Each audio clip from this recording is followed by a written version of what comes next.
Alright, g'day, hi and welcome. Wow, only half a tank. Only half a tank. 50 bucks only gets you half a tank. It sucks. Right there. Alright, tally-ho. Very late moving today. Oh my god, I'm like a soggy wet noodle from all the shoveling. And I gotta go do more shoveling. Well, mostly roof raking and scooping. And then tomorrow I gotta do, like I'm not looking forward to tomorrow at all. Well, it depends. It depends, because tomorrow, if we get that snowstorm again, then I don't shovel tomorrow, it'll be Monday. But if it's like this tomorrow morning, I'm gonna head out, get it done. And then if I have to shovel again later that week, fine. I'm gonna be shoveling a lot this week. Look at the height of my snowbanks. They're like as high as the cab of the truck.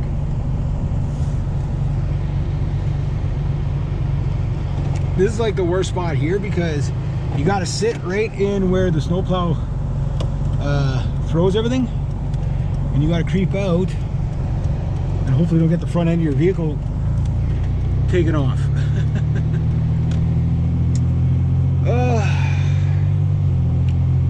I am very exhausted. I'm hoping next year I make enough money where I'm just going to sit I don't care who needs snow removal. I'm not doing it next year. I'll give you an idea. Look, he's on his tractor there. Look how high that snow is.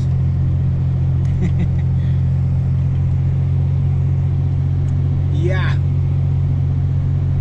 So, my God, I'm showing half battery already. Wow. I think my GoPro 7, the battery in it is pretty much dying. So I only get like maybe 15 minutes, and it just cuts off the video, wherever it cuts off the video. But oh well. So I broke some ice on that roof yesterday, but I got to do a little bit more. But I got to make the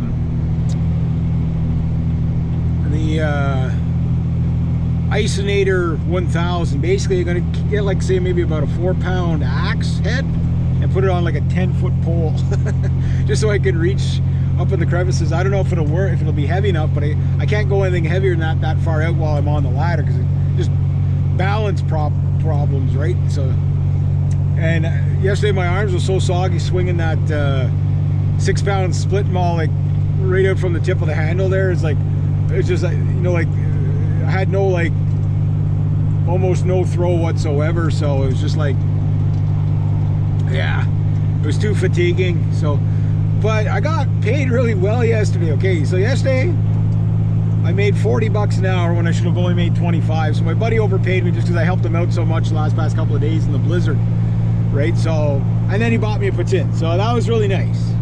And that was my Valentine's Day present. Yeah. And then I stopped in because one of where I broke the ice off the roof back there, stopped in at that client, you know, and I told her, I said, I'll try to get to it if I can today. I said, I'm so backed up. And I made it, and she said, she gave me 50 bucks. I was only there for like half an hour. I was only going to charge her 10 bucks. And, you know, whatever, I don't mind, you know. I make enough money off current clients that they normally pay me my 25 an hour all the time. So a lot of times they overpay me. But she gave me 50 bucks. She goes, well, I owed you from a little bit of work at the end of the season there, and I forgot to pay you. And I wanted to give you a bit of a Christmas present. So I was, oh, okay. So I made really good. I made way more money yesterday than I normally make for the amount of hours worked. So that's pretty good. Technically, I didn't even work 2 hours yesterday. If you really, well, I worked about 2 hours if you add up the third client that I did.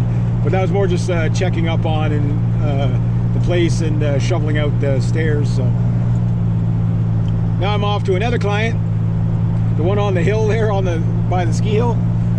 Yeah, so we'll see how his roof's doing, because I was talking to him yesterday. I said, sorry, I couldn't make it out. He goes, oh, it's okay, I wasn't able to make it up anyway, because they normally come up on Fridays. It's now Saturday. And he was like, no worries. He goes, I'm not coming up till today. So I'm hoping they're up there now, but you know, I was hoping to leave the house about an hour ago, but my body just said no, get that rest. And like, you feel fine until you go to pick up something. Like I had to put the, you know, I jump in the truck, go to start the keys. Oh yeah, I got to put the battery in. So go pick up the battery, and you know, battery's like 30, 40 pounds, but it feels like 80. You know, when you're, you know, like when you're fatigued, or your body's fatigued, right? So I slept well enough and stuff like that, but when your body gets really sore, you don't sleep well, right? So yeah, there's that, right? So anyway, long story short, I'm heading out there now, and I'm gonna be about an hour later than I wanted to be, but that's okay.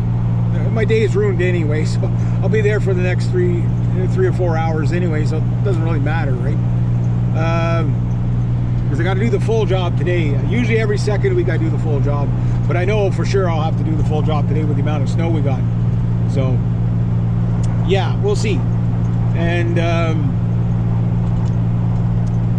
yeah, so I'm gonna do that, and then tomorrow I got my buddy's mom's place. We were in a place there yesterday.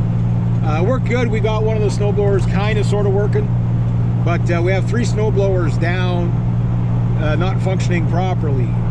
All of them are not functioning properly, right? So that when that next snowfall hits tomorrow, if we get the 60 centimeters, that's almost like, you know, like that's 2/3 of a meter, right? That's gonna be about 2.5 feet. So we need those snow blowers up and running, because we can't do it with just one snow blower. Because we have one client, we've had this client for a long time. They're good. They're good people. I'm not knocking them that way, but they're fussy. They have strange ideas, right? And they have, you know, that white gravel stone driveways.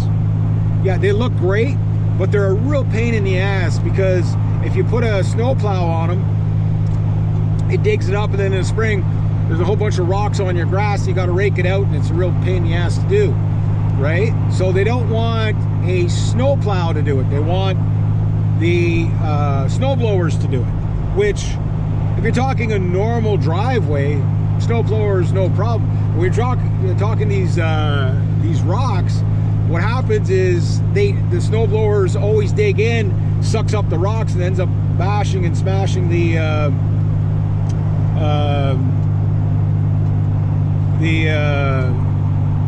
shear pins, right? So my buddy, like, and the shear pins, they're not like $1 anymore. They're like $5, $10, $15 a piece now. So you break 2 of those a day, you know what I mean? Like, your client has to be willing to pay for all that stuff. Like, and you know, like when the snowblower breaks, it's like, you know, it's going to break. They have to be willing to pay for that, right? Because you'll never make money with a snowblower if you don't charge that way. Because boat motors, you know, they're worked to the max, right? And they break a lot because of that. Snowmobiles, they're worked to the, even in light powdery snow on a trail, they're worked to the max. They break all the time, okay? Snow blowers are stressed to the max. They break all the time. You know they're going to break, so you have to say, well, not only am I going to charge you, you know, for the job, but I got to charge you for the maintenance. So when it breaks, you know, he's got a little bucket on the front of his four-wheeler. Like, that'll break his four-wheeler, because four-wheeler's not meant to have buckets on. I mean, if you use them really smart and light, you're okay. But you know, every time you ram a snowbank with a pickup truck or a snowmobile or what do you call it, four-wheeler or something, you bend the frame, you twist stuff breaks, wires shear off, break. It's just, everything breaks. With the snow blowers, it's all that torque in the wheelbase, right? Burns out the little slipper clutch that's in there, burns them out. And that's what we're dealing with now, is that they're burnt out, right? And the augers, they break stuff too, because the amount of torque in there, right? So like, you get a big chunk of ice going through your snowblower, you can break stuff very easily like that. You know, like usually you break the chute, right? A big chunk of ice or a rock goes through there and you break the chute, right? The plastic parts of the chute, which is not too bad. Oh, I have a client behind me. So with all that said, there's like, you're in a position where you know things are going to break, Kind of like how plow guys, you know, it's like they got to factor in the amount of, you know, hydraulic hoses they're going to break. If you don't make any money. You can spend $1,000 to $1,500 a season just on broken hoses. That's the average guy. Oh, I never broken hoses. You will. You know, you got to think of the nature of what you're doing with a plow truck. It's a controlled crash. You know what I mean? You know, you get light puffy snow with a snowblower, no problem. You get the hard pack stuff, you break stuff, right? So that's where we're at with the snowblower stuff. And shovels, well, shovels, they're more reliable, but really hard on the body. You know what I mean? That's your problem there. So, you know, the best thing is just not to have to do that at all, right? I mean, do your own and that's it. But next year, I'm not wealthy enough to take the winter off completely, right? Although I was budgeted for, if I was, you know, to cover at least my living expenses and stuff like that, which, again, I haven't had to, I think I've made $460 so far this month. For January, for February, that's maybe not a record, but it's probably pretty close to a record, right? So when you start adding that up, that's not bad. You know, that's saving me from tapping into my my living expenses, right? And the thing about that is, the longer I could save that off, the better I'm off next year.